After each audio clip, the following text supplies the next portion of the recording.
Hello viewers, welcome to Deeps Mathematics 23.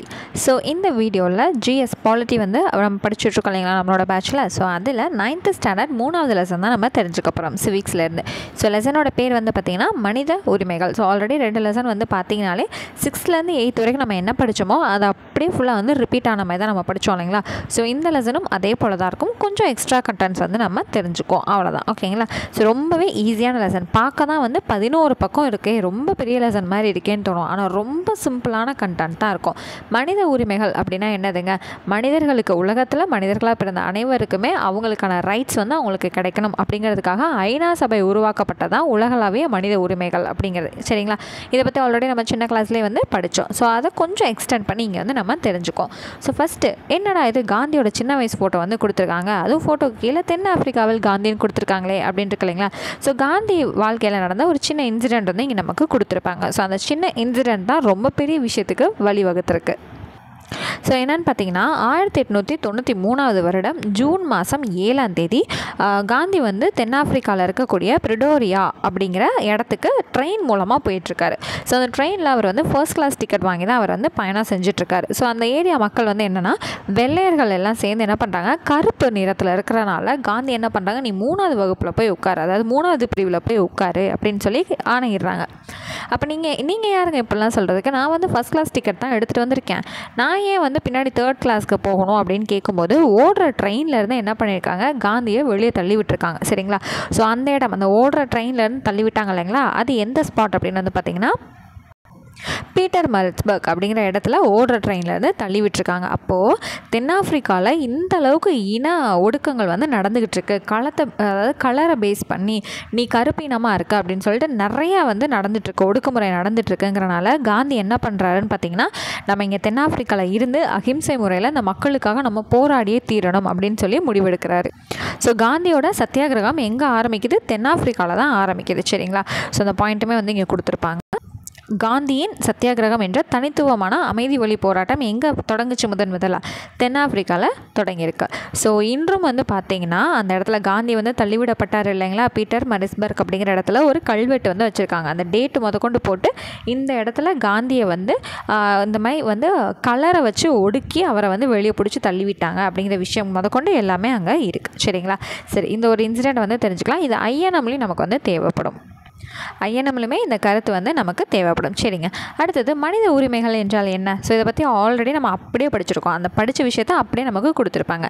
2ஆம் உலகப்போர் அப்போது ரொம்ப நிறைய மனிதர்கள் வந்து இறந்துருக்காங்க இல்லைங்களா. ஸோ நிறைய வந்து பாதிக்கப்பட்டிருக்கு. இது எல்லாமே இன்னும் வருங்காலத்தில் இருக்கக்கூடாது, இந்த மாதிரி போர்கள்லாம் நிகழக்கூடாது அப்படிங்கிறதுக்காக ஐநா சபை என்ன பண்ணுச்சு, மனித உரிமைகள் அப்படிங்கிற விஷயங்களை வந்து கிரியேட் பண்ணுச்சு இல்லைங்களா. ஸோ அதை தான் இங்கே கொடுத்துருக்காங்க. மனித உரிமைகள் தினம் சொல்லிட்டு நம்ம வருஷம் எப்போ கொண்டாடிட்டுருக்கோம், டிசம்பர் 10ஆம் தேதி கொண்டாடிட்டுருக்கோம். ஓகேங்களா. சரி, இது எல்லாமே ஆல்ரெடி நம்ம 8th ஸ்டாண்டர்ட்லேயே படித்தோம் இல்லைங்களா. சரி, ஐநா சபை எப்போ தோற்றுவிக்கப்பட்டுச்சுன்னு பார்த்தீங்கன்னா 1945 அக்டோபர் 24 நமக்கு தோற்றுவிக்கப்பட்டு இப்போ வரைக்கும் செயல்பட்டுருக்கு. அப்போ ஐநா சபையோட தினம் வந்து என்னவாக இருக்கும், அக்டோபர் 24. சரிங்களா. சரிங்க. அடுத்தது Nelson Mandela. So Nelson Mandela பற்றி ஆல்ரெடி 6ஆம் வகுப்புலேயே வந்து நம்ம படித்தோம் இல்லைங்களா. 27 வருஷம் சிறையிலேருந்து விடுதலை ஆனார் அப்படிங்கிறதெல்லாம் படித்தோம் இல்லைங்களா. யார் இவரை விடுதலை பண்ணாங்க அப்படின்னு வந்து பார்த்திங்கன்னா FWT கிளார்க் அப்படிங்கிறவர் வந்து தென்னாப்பிரிக்காவோட தலைவர் FWT கிளார்க் அப்படிங்கிறவர் வந்து விடுதலை பண்ணியிருக்காரு 1990. அதுக்கப்புறம் வந்து மண்டேலா வந்து என்ன பண்ணியிருக்காரு அப்படின்னா எலெக்ஷனில் நின்று வின் பண்ணியிருக்காரு. ஆப்பிரிக்க தேசிய காங்கிரஸ் அப்படிங்கிறதுல வந்து தலைவராக இருந்து வெற்றி பெற்று நாட்டோட தலைவராக மாறியிருக்காரு. இது எல்லாமே நம்ம ஆல்ரெடி படித்த கதை அப்படிங்கிறனால தான் கொஞ்சம் ஃபாஸ்டன் பண்ணி வந்தாச்சு. ஓகேங்களா. சரிங்க. இப்போ அடுத்து வந்து பார்த்திங்கன்னா உலகளாவிய மனித உரிமைகள் பேரறிக்கை UDHR. இதை பற்றி நம்ம ஆல்ரெடி படிச்சிருக்கோம் இல்லைங்களா. பாரிஸில் நடந்த ஐநாவோட பொது சபையில் தான் வந்து நமக்கு இந்த மனித உரிமைகள் பற்றின பேரறிக்கை வந்து வெளியிட்டாங்க. ஸோ அந்த தினம் தான் டிசம்பர் 10. அதுலேருந்து தான் நம்ம வருஷம் 1950 இதை மனித உரிமைகள் தினம்னு சொல்லிட்டு கொண்டாடிட்டுருக்கோங்கிறத ஆல்ரெடி படித்தோம் இல்லைங்களா. ஸோ இது வரைக்கும் நீங்கள் 8th ஸ்டாண்டர்ட் இல்லை 7th ஸ்டாண்டர்ட்லாம் படிக்கல அப்படின்னா 6th-லேருந்து 8th வரைக்கும் படிச்சுட்டு வந்தீங்கன்னா அதோட கண்டினியூட்டி தான் அப்படியே உங்களுக்கு 9th இருக்குங்க. ஸோ அங்கே படித்தது ஃபுல்லாக தான் நம்ம என்ன பண்ணுறோம், இங்கே அப்படியே திரும்ப படிச்சுக்கிட்டே இருக்கோம். ஓகேங்களா. இந்த 1948 டிசம்பர் 10 பாரிஸில் நடைபெற்ற ஐநா பொது சபையில் நிறைவேற்றப்பட்டது தான் என்னதுங்க, இந்த அடிப்படை மனித உரிமைகள் அப்படிங்கிறது. சரிங்க. சரி, இப்போ இதில் இந்த மனித உரிமைகள் அப்படிங்கிறதுல எத்தனை ஆர்டிக்கல் எவ்வளோ உறுப்பு வந்து இருந்ததுன்னு ஆல்ரெடி நம்ம படிச்சிருந்தோம். 30 உறுப்புகள் இருந்தது அப்படிங்கிறத நம்ம படிச்சிருந்தோம் இல்லைங்களா. இதை வந்து டெஸ்ட் கொஷினில் கூட நம்ம ப்ளேஸ் பண்ணி உங்களுக்கு கொடுத்துருந்தோம். சரி, இது வந்து என்ன ரீசன் அப்படிங்கிறது 2ஆம் உலகப் போருக்கு விளைவுக்கு பின்னாடி உருவாக்கப்பட்டதான் இந்த மனித உரிமைகள் சட்டம் அப்படிங்கிறதையும் நம்ம ஆல்ரெடி படித்தோம். கிளாஸோட ஸ்டார்டிங்கில் கூட நான் உங்களுக்கு சொன்னேன் இல்லைங்களா. இதில் தெரிஞ்சுக்க வேண்டிய 2 விஷயம் என்னென்னு பார்த்தீங்கன்னா, குடிமை உரிமைகள், இன்னொன்று வந்து பார்த்திங்கன்னா அரசியல் உரிமைகள். ஸோ குடிமை உரிமைகள்னால் என்னதுங்க, இனத்தை வச்சோ, தேசியத்தை வச்சோ, நிறத்தை வச்சோ, பால் அதாவது ஆண் பால் பெண் பால் வச்சோ, வயது வச்சோ எந்த ஒரு பாகுபாடும் காட்டக்கூடாதுங்கிறது தான் குடிமை உரிமைகள். இது அனைத்து மக்களுக்கும் பொதுவானதுன்னு சொல்கிறாங்க. இதே அரசியல் உரிமைகள்னால் யார் வேணாலும் அரசியலில் ஈடுபடணும்னு நினச்சா தாராளமாக அவங்க ஈடுபடலாம். ஓகேங்களா. ஸோ அதுதான் வந்து அரசியல் உரிமைகள். ஸோ அவ்வளோதான். சரி, இப்போது இந்திய அரசியல் அமைப்பின்படி நம்ம இந்திய மக்களுக்கு எவ்வளோ அடிப்படை உரிமைகள் கிடச்சிட்ருக்குன்னு பார்த்திங்கன்னா, மொத்தமாக 6 அடிப்படை உரிமைகள் கிடச்சிட்ருக்கு. இதுக்கு முன்னாடி நமக்கு 7 அடிப்படை உரிமைகள் வந்து இருந்துச்சுங்க. அதில் ஒரு இதை வந்து நீக்கிட்டாங்க. சரிங்களா. ஸோ அதை நீக்கினது போக நமக்கு இப்போ அட் ப்ரெசென்ட்டில் 6 அடிப்படை உரிமைகள் வந்து நமக்கு கிடச்சிட்ருக்கு. சரிங்களா. ஸோ இந்த 6 என்னென்னு பார்த்திங்கன்னா, சமத்துவ உரிமை, சுதந்திர உரிமை, சுரண்டலுக்கு எதிரான உரிமை, சமய மற்றும் மனச்சான்று, சுதந்திரத்திற்கான உரிமை, சிறுபான்மையினருக்கான பண்பாடு மற்றும் கல்வி உரிமைகள், அரசியலமைப்பு வழி தீர்வுகளுக்கான உரிமை. ஸோ இது எல்லாத்துங்க 6 சொன்னீங்க, டக்குன்னு மனப்பாடம் ஆக மாட்டேங்குதுங்க அப்படின்னா இதோட பொருள் எல்லாமே பின்னாடி வந்து அடுத்தடுத்த பேராகிராஃபில் வரும். அதை வந்து படிக்கும்போது உங்களுக்கு ஈஸியாக வந்து மனசில் அப்படியே பதிஞ்சிடும். ஓகேங்களா. ஸோ ஹெட்டிங்காக மக்கப் பண்ண ட்ரை பண்ணிங்கன்னா ஸ்டார்டிங்கில் இதோட பொருள் புரியறதுக்கு முன்னாடி எதுவுமே உங்களுக்கு மண்டையில் நிற்காது. ஸோ இதோட பொருள் என்னென்னு தெரிஞ்சுக்கிட்டீங்க அப்படின்னாலே ஈஸியாக அதுவே உங்களுக்கு மனசில் பதிஞ்சிடும். ஓகேங்களா. ஸோ இப்போ அதோட பொருள் என்னங்கிறத வரிசையாக பார்த்துருவோமா. ஓகேங்க. ஃபஸ்ட்டு என்ன இருக்குது, சமத்துவ உரிமை அப்படின்னு இருக்கா. சரி, சமத்துவ உரிமைனா என்ன, உலகத்தில் இருக்கக்கூடிய மக்கள் அனைவருமே சமமாக நடத்தப்படணும். சரிங்க, இது இந்திய அரசியலமைப்பு சட்டம் தானே, நம்ம ஏன் உலகம் முழுக்க போகணும், இந்தியாவை பற்றி மட்டும் பேசலாமே அப்படின்னா, ஓகே, நம்ம நாட்டில் நம்மளோட அரசியலமைப்பு என்ன சொல்லுதுன்னா, நம்ம நாட்டில் இருக்கக்கூடிய அனைத்து மக்களுக்கும் அனைத்துமே போய் சேரணும், அனைவரும் சமம், சட்டத்துக்கு முன்னாடி அனைவரும் சமம். இது ஆல்ரெடி சட்டப்பிரிவு 14 நம்ம படிச்சிருக்கோம் இல்லையா, சட்டத்தின் முன் அனைவரும் சமம் அப்படிங்கிறது. அதுதான் என்னதுங்க, சமத்துவ உரிமை. அவங்களுக்கு எதிராக எந்த ஒரு பாகுபாடும் இருக்கக்கூடாது, சட்டத்துக்கு முன்னாடி அனைவருமே சமம் தான், உனக்கு என்ன கிடைக்குதோ அது எல்லாமே அவங்களுக்கும் கிடைக்கணும். இதுதான் என்னது, சமத்துவம். ஓகேங்களா. ஸோ இந்த படத்தை பார்த்தாலே வந்து தெரியும். ஸோ சிம்பிளாக குழந்தைங்களுக்கு புரிய வைக்கிறதுக்காக இப்போ என்னென்னா, இந்த பையன் சின்னதாக இருக்கான், இந்த பையன் பெருசாக இருக்கான், அவன் கீழே நின்னாலே அவனுக்கு என்ன தெரியும், வெளியே இருக்க அந்த வியூ கிரவுண்டு வந்து அவனுக்கு தெரியும். அப்போ என்ன பண்ணுறான்னா, அந்த பாக்ஸை இவனுக்கு கொடுத்துட்டு நீயும் சேர்ந்து எங்களோட பாரு, நானும் பார்க்குறேன் அப்படின்னு சொல்லிட்டு எல்லோரும் சமமாக வந்து ரியாக்ட் பண்ணிக்கிறதா என்னது, சமத்துவ உரிமை. இது வந்து சின்ன பசங்களுக்கு புரியறதுக்காக இது வந்து கொடுத்துருக்காங்க. ஓகேங்களா. சரிங்க. அடுத்தது சுதந்திர உரிமை. ஸோ அடிப்படை உரிமைகளில் 2வது பாயிண்ட்டாக சுதந்திர உரிமை இருந்துச்சா. சமத்துவத்துக்கு அடுத்து சுதந்திரம். என்னென்ன வகையான சுதந்திரங்கள் நமக்கு இருக்குதுன்னு பார்த்திங்கன்னா, மொத்தம் 6 வகையான சுதந்திரங்கள் வந்து இருக்குங்க. ஃபஸ்ட்டு வந்து பேச்சுரிமை. ஸோ இப்போ இந்தியாவில் நீங்கள் எந்த ஒரு பப்ளிக் பிளேஸ்லேருந்து வேணாலும் நீங்கள் பேசலாம். இதே சில கண்ட்ரியில் பார்த்தீங்கன்னா இங்கெல்லாம் நின்று பேசக்கூடாது, வெளியவே வரக்கூடாது, அந்த மாதிரி நிறைய ரூல்ஸ் எல்லாமே இருக்குது. ஆனால் நமக்கு வந்து அப்போ என்ன கிடைக்குது, பேச்சுரிமை நமக்கு இருக்குது. ஆயுதங்கள் இல்லாமல் பப்ளிக் பிளேஸில் கூடக்கூடிய ஒரு உரிமை வந்து இருக்குது. கூட்டங்கள் கூட்டுறதெல்லாம் இருக்குது இல்லைங்களா, ஆயுதம் இல்லாமல் பொது வெளியில் கூடக்கூடிய உரிமை வந்து நமக்கு இருக்குது. சங்கங்கள் அமைக்கக்கூடிய உரிமை இருக்குது. இந்தியாவில் எந்த பகுதியிலும் வசிக்கும் உரிமை இருக்குது. இந்தியா முழுவதும் சுதந்திரமாக நடமாடும் உரிமை இருக்குது.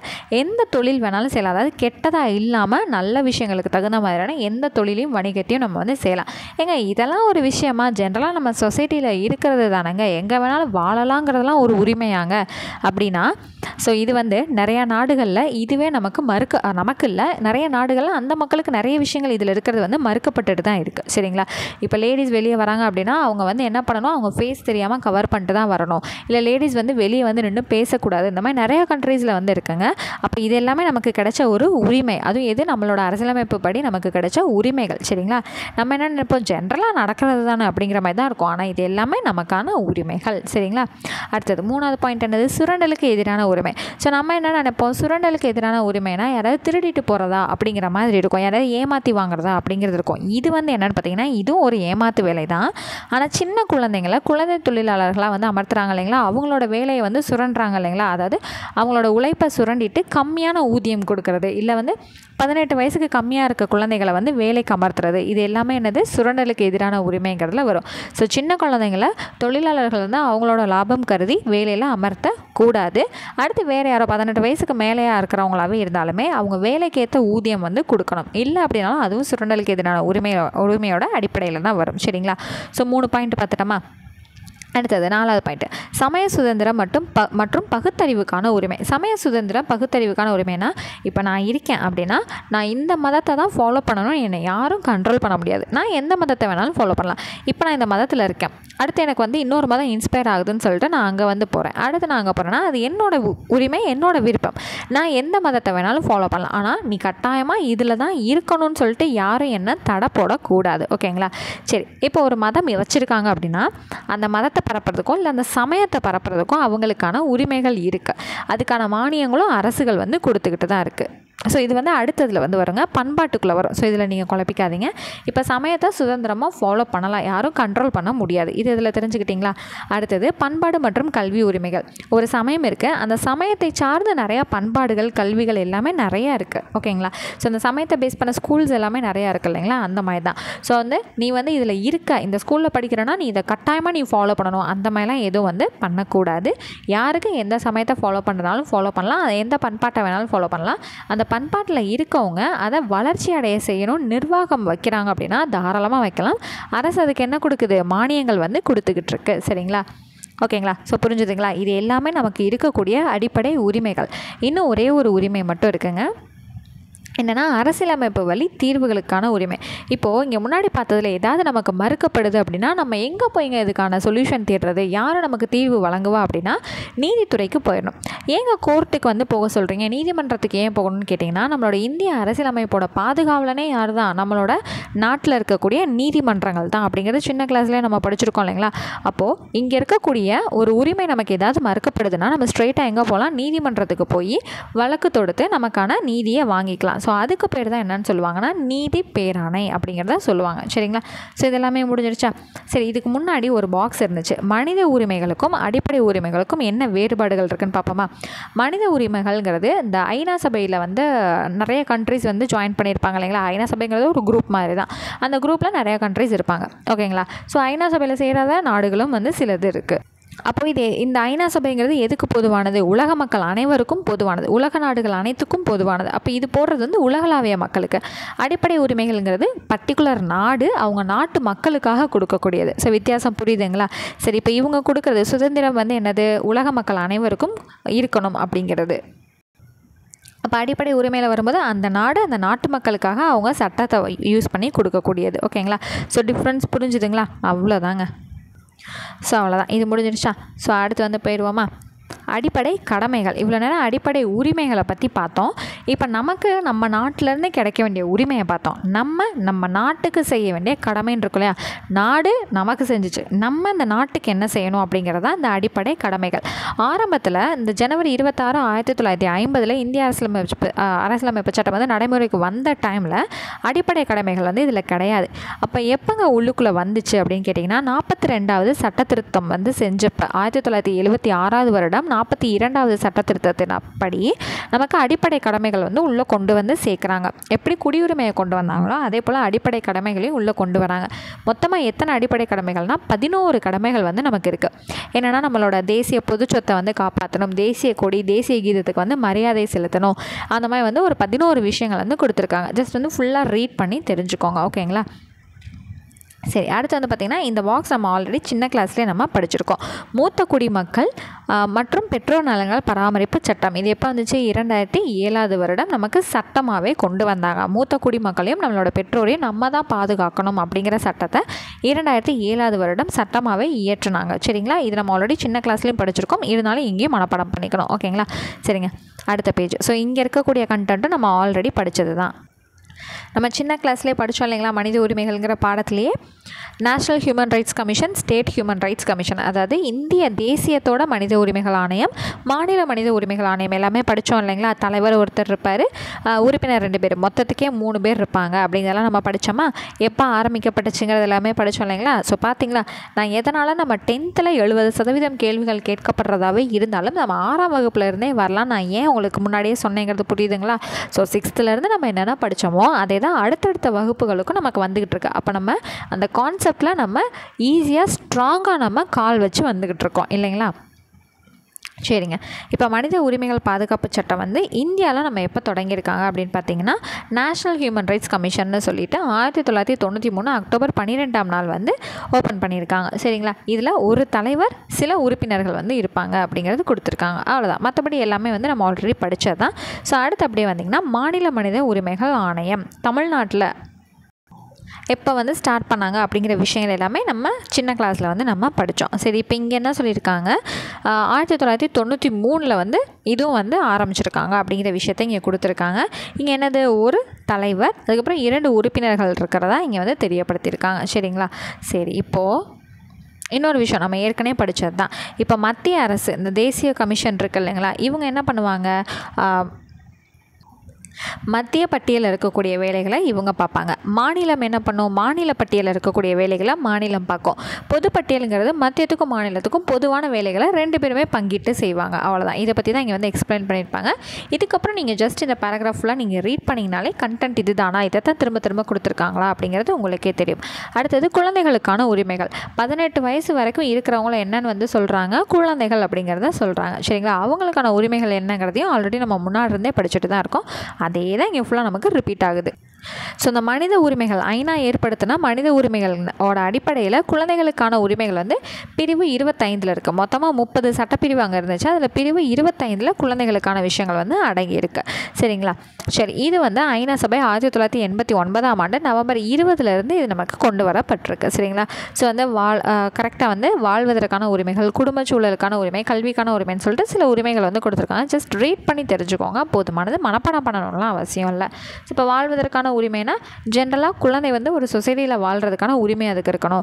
குடும்ப சூழலுக்கான உரிமைனா ஒரு குடும்பம் நல்ல குடும்பம், அதாவது நல்லபடியான ஒரு குடும்பத்தில் வாழக்கூடிய உரிமை அந்த குழந்தைக்கு இருக்குது. அந்த மாதிரி சும்மா ஜென்ரலான விஷயம் தான் இருக்கும். இதெல்லாம் மனப்பாடம் பண்ண வேண்டிய அவசியம் இல்லை, ஜஸ்ட் வந்து தெரிஞ்சுக்கோங்க. அடுத்து கல்விக்கான உரிமை, இதுதான் நம்ம என்ன பண்ணணும், மெமரைஸ் பண்ணணும். ஸோ சட்டப்பிரிவு 21 ஏ அப்படிங்கிறதன் படி 6 வயசுலேருந்து 14 வயசு வரைக்கும் இருக்கக்கூடிய குழந்தைகளுக்கு கட்டாய கல்வி இலவசமாகவும் வந்து வழங்கணும் அப்படிங்கிறது 2009ஆம் ஆண்டிலிருந்து நம்ம நாடாளுமன்றம் நமக்கு சட்டம் வந்து பிறப்பிச்சிருக்கு. சரிங்களா. ஸோ இது வந்து ரொம்ப முக்கியமானது. ஸோ இங்கே படித்ததை அப்படியே உள்ளுக்குள்ளே திரும்ப கொடுத்துருப்பாங்க, ஜஸ்ட் ரீட் மட்டும் பண்ணுங்கள். ஓகேங்களா. அடுத்தது நோபல் பரிசு பெற்ற ஒரு பெண்ணை பற்றி பார்க்க போகிறோம். இது ஆல்ரெடி நம்ம இந்த பொண்ணை பற்றி, இந்த மலாலா அப்படிங்கிற பொண்ணை பற்றி தமிழ் 9ஆம் வகுப்பில் நம்ம படிச்சிருக்கோம் இல்லைங்களா. அதே தான். பெண்கள் வந்து கல்வி கற்கணும் அப்படின்னு சொல்லி களத்தில் இறங்கி போராடின ஒரு பெண்ணு தான் மலாலா. இந்த பொண்ணுக்கு என்ன கொடுத்துருக்காங்க, நோபல் பரிசு வந்து கொடுத்துருக்காங்க. ஓகேங்களா. சரி, அடுத்து வந்தீங்கன்னா காவலன் SOS. இது ஆல்ரெடி நீங்கள் எல்லாருமே தெரிஞ்ச ஒரு விஷயம் தான். சூர்யாவோட ஒரு படத்துலேயே கூட நமக்கு சொல்லியிருக்காங்க இல்லைங்களா. எதற்கும் துணிந்தவன் அப்படிங்கிற ஒரு படத்தில் கூட சொல்லியிருப்பாங்க. இதை எப்படி இன்ஸ்டால் பண்ணணும், எப்படி யூஸ் பண்ணணும், எந்த டைம்லலாம் அதை யூஸ் பண்ணணுங்கிற விஷயத்த தெளிவாக வந்து அவர் விளக்கி இருந்திருப்பார். ஸோ காவலன் SOSங்கிறது நீங்கள் ஏதாவது ஒரு இக்கட்டான சூழ்நிலையில் நீங்கள் மாட்டிக்கிட்டீங்க அப்படின்னா இந்த ஆப் வந்து இருந்துச்சு, அந்த பட்டனை மட்டும் அமைக்கிட்டீங்க அப்படின்னா உங்களோட லொக்கேஷன் அண்ட் வந்து நீங்கள் அதாவது நீங்கள் யார் யாருக்கு அலர்ட் வந்து போகணும், நீங்கள் சேவ் பண்ணி வச்சுருக்கிறது எல்லாமே வந்து உடனே வந்து போய் சேர்ந்துடும். ஸோ இது வந்து ரொம்பவே முக்கியமானது அப்படிங்கிறத சும்மா தெரியப்படுத்துகிறாங்க, குழந்தைங்களுக்கு தெரியப்படுத்துகிறாங்க, நீங்களும் தெரிஞ்சுக்கோங்க. ஓகேங்களா. ஸோ நமக்கும் தேவையான ஒரு விஷயம் தான். அடுத்தது போக்சோ சட்டம். இதையும் நம்ம ஆல்ரெடி வந்து சின்ன கிளாஸ்லேயே படித்தோம். போக்சோ சட்டம் எப்போ கொண்டு வந்தாங்க, 2012. ஸோ 18 வயசு வரைக்கும் இருக்கக்கூடியவங்கள என்னன்னு சொல்கிறாங்க, குழந்தைகள் அப்படின்னு வந்து சொல்கிறாங்க. இவங்களுக்கு பாலியல் சம்மந்தமான ஏதாவது தொந்தரவுகள் இல்லை பாலியலுக்கு உட்படுத்தப்பட்டு கொடுமைப்படுத்தப்பட்டிருக்காங்க அப்படின்னா இந்த சட்டத்தை யூஸ் பண்ணி அந்த யார் வந்து அந்த குழந்தைங்களை அதாவது பாலியலுக்கு வந்து உட்படுத்தப்பட்டாங்களோ அந்த நபருக்கு வந்து என்ன பண்ணுறாங்க, கடுமையான தண்டனைகள் வந்து விதிக்கப்பட்டுருக்கு. ஸோ அதிகபட்சமாக பார்த்தீங்கன்னா மரண தண்டனை வரைக்கும் கூட வந்து இதிலேருந்து வழங்கிக்கிட்டு தான் இருக்காங்க. சரிங்களா. கடுமையான தண்டனைகள் வந்து கொண்டு வரப்பட்டது எப்போன்னு பார்த்தீங்கன்னா 2018 ஏப்ரல் மாதத்துலேருந்து கொண்டு வரப்பட்டிருக்கு. சரிங்களா. அடுத்தது 1098. இது வந்து சைல்டு ஹெல்ப்லைன் அப்படிங்கிறது நம்ம ஆல்ரெடி சின்ன கிளாஸ்லேயே வந்து படித்தோம். உங்களோட குழந்தைகளுக்கும் சொல்லிக் கொடுங்க அப்படிங்கிறத நம்ம கிளாஸ்லேயே சொன்னோம் இல்லைங்களா. ஸோ இது வந்து பார்த்திங்கன்னா இந்தியாவோட முதல் 24 மணி நேர சேவை, அதுவும் இலவசமான சேவை. ஓகேங்களா. ஸோ இது வந்து 24 மணி நேரமும் இந்த நம்பர் வந்து ஆக்டிவ்லேயே தான் இருக்கும். சரி, அடுத்தது வந்து கைலாஷ் சத்யார்த்தி அப்படிங்கிறவரை பற்றி நம்ம 6ஆம் வகுப்பு தமிழ் புத்தகத்திலே நம்ம படிச்சிருப்போம் இல்லைங்களா. இவர் வந்து குழந்தைகளுக்காக நிறையா பாடுபட்டிருக்காரு. குழந்தை தொழிலாளர்கள் முறையை வந்து ஒழிக்கணுங்கிறதுக்காகவே நிறைய பாடுபட்டிருக்காரு அப்படிங்கிறத நம்ம பார்த்துருக்கோம் இல்லைங்களா. பஸ்பன் பச்சாவ் அந்தோலன் அப்படிங்கிற இளமையை காப்பாற்று அப்படிங்கிற இயக்கத்தெல்லாம் வந்து இவர் நடத்தியிருக்காரு, கைலாஷ் சத்யார்த்தி. சரிங்களா. இந்தியாவில் இருக்கக்கூடிய 86,000க்கும் அதிகமான குழந்தைகள் வந்து இவரால் மீட்கப்பட்டிருக்காங்க. 1998 வருஷம் என்ன பண்ணியிருக்காரு, உலக உலகளாவிய விழிப்புணர்வை ஏற்படுத்தணும் அப்படிங்கிறதுக்காக 80,000 கிலோமீட்டர் வரைக்கும் இவர் வந்து என்ன பண்ணியிருக்காரு, நடைப்பயணம் வந்து மேற்கொண்டிருக்காரு. இவருமே என்ன வாங்கியிருக்காரு, நோபல் பரிசு வந்து வாங்கியிருக்காரு இல்லைங்களா. இதை வந்து நம்ம தமிழ் புத்தகத்தில் படிச்சிருக்கோம். அடுத்து அந்த குழந்தைகளுக்கான பிரச்சனைகள் இருக்குது இல்லைங்களா. நார்மலாக இருக்க குழந்தைங்களை விட ஏதாவது ஒரு குறைபாடுடைய குழந்தைகள் தான் வந்து 3.4% அதிகப்படியாக வந்து பாதிக்கப்பட்டுக்கிட்டு இருக்காங்க. பாலியல் சம்மந்தமாக இருக்கட்டும், இல்லை வன்கொடுமைகளாக இருக்கட்டும், எல்லாத்துலேயுமே வந்து 3.4% அதிகமாக கொஞ்சம் ஊனமுற்ற குழந்தைகள், குறைபாடுகளுடைய குழந்தைகள் தான் அதிகமாக பாதிக்கப்பட்டு இருக்காங்க. ஏன்னா அவங்களால தான் வெளியே சொல்ல முடியாது அப்படிங்கிற ஒரு தைரியத்தினால. சரி, இப்போ இந்திய அரசியலமைப்பில் குழந்தைகளுக்கான உரிமைகள் என்னென்ன இருக்குன்னு பார்த்தீங்கன்னா, சட்டப்பிரிவு 24 படி 14 வயதுக்கு உட்பட்ட குழந்தைகளுக்கு இலவச மற்றும் கட்டாய கல்வி வந்து வழங்கப்படணும். அது வந்து 21 ஏ, இது 24 இல்லையா, நான் மாற்றி சொல்லிட்டேன். நான் இப்போ சொன்னது 21 ஏ, அந்த RTE ஆக்டுங்கிறது. இப்போ பிரிவு 24ங்கிறது 14 வயதுக்கு உட்பட்ட எந்த குழந்தைக்கும் ஆபத்தான வேலையில் ஈடுபடுத்தவே கூடாது. இந்த தீக்குச்சி தொழிற்சாலையிலலாம் வந்து குழந்தைங்களெல்லாம் வேலைக்கு வச்சுருந்தாங்க இல்லைங்களா, அதெல்லாம் ஒரு பெரிய ஒரு இதாகவே நடந்துச்சு, இஷ்யூவாகவே நடந்துச்சு. ஸோ அந்த மாதிரி விஷயங்கள். அடுத்து பிரிவு 45 பார்த்திங்கன்னா, 14 வயது நிறைவடையும் வரை இலவச மற்றும் கட்டாய கல்வி வந்து அனைத்து குழந்தைகளுக்கும் அளிக்கப்பட வேண்டும். சரிங்களா. சரி, அடுத்தது வந்து பார்த்திங்கன்னா இங்கே தான் பெண்களுக்கு மூதாதையர் சொத்துரிமை. ஸோ தமிழ்நாடு இந்து வாரிசுரிமை. ஸோ இது ஆல்ரெடி நம்ம சின்ன கிளாஸ்லேயே படித்தோம் இல்லைங்களா. இது எப்போ வந்து திருத்தினாங்க, 1989 இந்தியா ஃபஸ்ட்டு பண்ணுச்சா இல்லை இந்தியாவில் இருக்கக்கூடிய தமிழ்நாடு ஃபஸ்ட்டு பண்ணுச்சா இதுன்னு பார்த்திங்கன்னா நம்மளோட தமிழ்நாடு தான் பண்ணுச்சு. கலைஞர் இருக்கார் இல்லைங்களா, அவரோட பீரியடில் பண்ணாங்கன்றதை தெளிவாக அந்த புக்கில் வந்து நம்ம படித்தோம் இல்லைங்களா. எப்போ பண்ணாங்க, இந்து வாரிசுரிமை சட்டங்கிறது 1989 பண்ணாங்க. மத்திய அரசு இந்தியா முழுக்க இது எப்போ கொண்டு வந்துச்சுன்னா 2005 வருஷம் வந்து நமக்கு கொண்டு வந்துச்சு. சரிங்களா. ஸோ அடுத்தது பெண்கள், அதாவது பெண் தொழிலாளர் நலனுக்காக டாக்டர் BR அம்பேத்கர் வந்து என்ன பண்ணியிருக்காருன்னு பார்த்தீங்கன்னா, பேறுகாலங்களில் அவங்களுக்கு தேவையான விஷயங்கள் வந்து நடக்கணும். நீங்கள் அவங்கள போட்டு டார்ச்சர் பண்ணக்கூடாது. இப்போல்லாம் பார்த்தீங்கன்னா ப்ரெக்னெண்ட்டாக இருக்காங்க அப்படின்னா 9 மாதங்கள் வரைக்கும் அவங்க வந்து என்ன பண்ணலாம், சம்பளத்தோட கூடிய விடுப்பு வந்து எடுத்துக்கலாங்கிற வரைக்கும் இருக்குது இல்லைங்களா. ஸோ இதெல்லாம் ஆரம்ப காலத்தில் யார் ஆரம்பித்து வச்சது, நம்மளோட அம்பேத்கர் வந்து ஸ்டார்ட் பண்ணி வச்சது. ஸோ அந்த மாதிரி விஷயங்கள் ஜென்ரலாக உள்ள இருக்கும், ரீட் பண்ணி தெரிஞ்சுக்கலாம். ஓகேங்களா. சரி, ஸோ இப்போ அடுத்தது இடஒதுக்கீடுன்னு இருக்கு இல்லைங்களா. இது ரொம்பவே முக்கியமான ஒரு விஷயம். இது என்னென்னு பார்த்தீங்கன்னா, தமிழ்நாடு அரசோட வேலைவாய்ப்பில் இடஒதுக்கீட்டில் என்னென்ன பிரிவினர்கள், இவங்க எல்லாருக்கும் சேர்த்து மொத்தமாக 69% இடஒதுக்கீடுகள் வந்து கொடுக்கப்பட்டிருக்கு. இந்த விஷயத்தை தெரிஞ்சு வச்சுக்கோங்க. அடுத்தது தகவல் அறியும் உரிமை சட்டம் அப்படிங்கிற பாயிண்ட் வந்து நம்ம தெரிஞ்சுக்கணும். ஸோ தகவல் அறியும் உரிமை சட்டம்ங்கிறது ஆரம்பத்தில் வந்து கிடையாதுங்க. இப்போ ரீசன்ட் டேஸில் தான் வந்திருக்கு. ரீசன்ட் டேஸ்னால் ஒரு 15 வருஷங்களுக்கு முன்னாடின்னு வச்சுக்கோங்களேன். 2005 வருடம் அக்டோபர் மாதம் தான் இது வந்து கொண்டு வரப்பட்டிருக்கு இந்தியாவில். ஸோ இது வந்து ஒரு புரட்சிகரமான சட்டமாக வந்து கருதப்படுது, தகவல் அறியும் உரிமை சட்டம் அப்படிங்கிறது. ஓகேங்களா. நம்ம வந்து இப்போ எனக்கு வந்து இதை பற்றின ஒரு தகவல் வேணும் அப்படிங்கிற அந்த பர்டிகுலர் ஆஃபீஸ்க்கு நம்ம வந்து எழுதி அனுப்புகிறோம் அப்படின்னா அவங்க 30 நாளுக்குள்ளே என்ன பண்ணணும், நமக்கு நம்ம கேட்ட கேள்விக்கான பதில் வந்து அவங்க நமக்கு அனுப்பிச்சிருக்கணும். ஓகேங்களா. இந்தியாவில் இருக்கக்கூடிய ஒரு வலிமை வாய்ந்த ஒரு சட்டத்தில் இந்த தகவல் அறியும் உரிமை சட்டமும் ஒன்றாக வந்து இருக்குது. சரிங்களா. ஸோ இந்த தகவல் அறியும் உரிமை சட்டத்தின்படி எல்லா ஆஃபீஸையும் நம்ம கொஸ்டின் பண்ண முடியுமா அப்படின்னு கேட்டிங்கன்னா சில இதுக்கு மட்டும் விலக்குகள் வந்து அளிச்சிருக்காங்க. ஏன்னா நாட்டோட பாதுகாப்பு அப்படிங்கிற விஷயமும் சிலது இருக்குது இல்லைங்களா. அதுக்காக என்னென்னு பார்த்தீங்கன்னா, நாட்டின் பாதுகாப்பு மற்றும் உளவுத்துறைகளுக்கான எல்லை பாதுகாப்பு படை, மத்திய சேம காவல் படை மற்றும் உளவுத்துறை பணியகம், இதுக்கெல்லாம் என்ன பண்ணியிருக்காங்க, விலக்கு வந்து அறிவிச்சிருக்காங்க. இதிலலாம் நீங்கள் கொஸ்டின் கேட்க முடியாது அப்படின்னு சொல்லிட்டு. ஓகேங்களா. ஸோ அடுத்தது ஒரு முக்கியமான ஒரு பாக்ஸ் வந்து பார்த்தலாம். இப்போ வந்து பார்த்திங்கன்னா, இப்போ ஒரு ஜவுளி கடைக்கு துணி எடுக்க போகிறீங்க. அப்போ துணி கடைக்கு போகிறீங்க அப்படின்னா அங்கே இருக்கக்கூடிய ஒர்க்கர்ஸ்லாம் நின்றுட்டே தான் இருப்பாங்க. உட்காரதுக்கு ஸ்டூல்லாம் எதுவுமே இருக்காது இல்லைங்களா. ஸோ இதை கேரளாவில் வந்து ஒரு இஷ்யூ ஆச்சு. 2018 ஜூலை மாதம் வந்து என்ன இருக்குது, இதுக்கான ஒரு சட்டமே வந்து இயற்றியிருக்காங்க. சரிங்களா. சரி, இதை வந்து தெரிஞ்சுக்கலாம். ஸோ அடுத்தது அம்பேத்கர் இருக்கார் இல்லைங்களா, தொழிலாளர்கள் மேலே ஒரு நலன் மூலமாக, அதாவது இப்போ நீங்கள் வந்து வேலைனா ரொம்ப நேரம் போட்டு அவங்கள புழிஞ்சு வேலை வாங்கக்கூடாது, நேரம்னா இதுதான் நேரமாக இருக்கணும் அப்படின்னு சொல்லிட்டு நேர குறைப்பெல்லாம் வந்து இது பண்ணியிருக்காரு. தொழில் சங்கங்களோட கட்டாய அங்கீகாரம் வந்து இருக்கணும் அப்படிங்கிறத வந்து கொடுத்துருக்காரு. அடுத்து இந்திய வேலைவாய்ப்பில் அலுவலகங்கள் வந்து இருக்கணும். தொழிலாளர் காப்பீட்டு கழகம், இது வந்து ரொம்பவே முக்கியமான ஒரு விஷயம், காப்பீட்டு கழகம் வந்து இருக்கணும். இந்த மாதிரி விஷயங்களை எல்லாமே வந்து ஏற்படுத்தினவர் யார் அப்படின்னு வந்து பார்த்திங்கன்னா அம்பேத்கர் வந்து ஏற்படுத்தி கொடுத்துருக்காரு. அடுத்தது வந்து பார்த்திங்கன்னா இந்த மாதிரி விஷயங்களுக்கு பிரிவு 39 பி அப்படிங்கிறது தொழிலாளர்களுக்கு சம வேலையும் சம ஊதியத்தையும் வந்து அளிக்கணும் அப்படிங்கிற விஷயத்தை பற்றி நமக்கு தெரியப்படுத்துது. எதுங்க 39th பி அப்படிங்கிற சட்டப்பிரிவு. சரிங்களா, அவ்வளோதாங்க. ஸோ இந்த பாடமே வந்து நம்ம கம்ப்ளீட் ஆயிடுச்சு. இதில் இருந்த முக்கால்வாசி பாடம் வந்து நம்ம ஆல்ரெடி படித்ததாக தான் இருக்குமே தவிர இங்கே புதுசாக படித்ததுங்கிறது ரொம்ப கம்மியான கண்டென்ட் தான் இல்லைங்களா? ஓகேங்க. ஸோ ஸ்டார்டிங்லேருந்து படிச்சுட்டே வந்துட்டுருக்கவங்களுக்கு கண்டிப்பாக தெரிஞ்சிருக்கும் இது ரொம்பவே கம்மியான கண்டென்ட் தான் இப்போ நம்ம புதுசாக படித்ததுன்னு சொல்லி. சரி, முதல் கேள்விக்கு வந்து பார்த்திங்கன்னா ஆப்ஷன் பி தென்னாப்பிரிக்கா, அடுத்து இரண்டாவது கேள்விக்கு ஆப்ஷன் சி அரசியல், அடுத்து மூன்றாவது கேள்விக்கு ஆப்ஷன் சி குழந்தை உழைப்பு மற்றும் சுரண்டலுக்கு எதிரான உரிமை, அடுத்து நான்காவது கேள்வி வந்து 30 நாட்கள் ஆப்ஷன் சி. அடுத்து 5th கொஸ்டின் வந்து பார்த்திங்கன்னா இங்கே வந்து சேஞ்ச் பண்ணணும். ஆப்ஷன் டியில் என்னென்னு பார்த்தீங்கன்னா 1, 2, 4 தான் சரி. ஓகேங்களா, அந்த ஆப்ஷன் வந்து கொஞ்சம் தப்பாக இருக்குது, கரெக்ஷன் பண்ணிக்கோங்க. 1, 2, 4 இந்த 3 கூற்று தான் வந்து நமக்கு சரியானது. அடுத்து 6வது கொஸ்டினுக்கு ஆப்ஷன் ஏ மற்றும் ஆர் இரண்டும் சரி, மேலும் ஆர் என்பது ஏவிற்கு சரியான விளக்கம் ஆகும். ஓகேங்களா. அடுத்து 7வது கொஸ்டின் பார்த்திங்கன்னா ஆப்ஷன் டியில் இருக்கக்கூடிய 18. 8வது கொஸ்டினுக்கு வந்து ஆப்ஷன் பியில் இருக்கக்கூடிய அமைதி. அடுத்து கோடிட்ட இடம் இருக்குது இல்லைங்களா, முதல் கேள்விக்கு ஆன்சர் வந்து 30. அடுத்து இரண்டாவது கேள்விக்கு ஆன்சர் வந்து 42வது சட்ட திருத்தம் 1976. சரிங்களா. அடுத்து மூணாவது கொஸ்டினுக்கு 1993 அக்டோபர் 12. அடுத்தது நாலாவது கொஸ்டினுக்கான ஆன்சர் வந்து பார்த்திங்கன்னா தமிழ்நாடு. அடுத்தது பொறுத்துக்கு வந்துருச்சுங்களா. ஸோ ஃபர்ஸ்ட் கொஸ்டினுக்கான ஆன்சர் வந்து அரசியல் உரிமை, செகண்டுக்கு சுதந்திர உரிமை, தேர்டுக்கு பண்பாட்டு உரிமை, ஃபோர்த்துக்கு வந்து 2005, ஃபிஃப்த்துக்கு வந்து சுரண்டலுக்கு எதிரான உரிமை. அவ்வளவுதாங்க.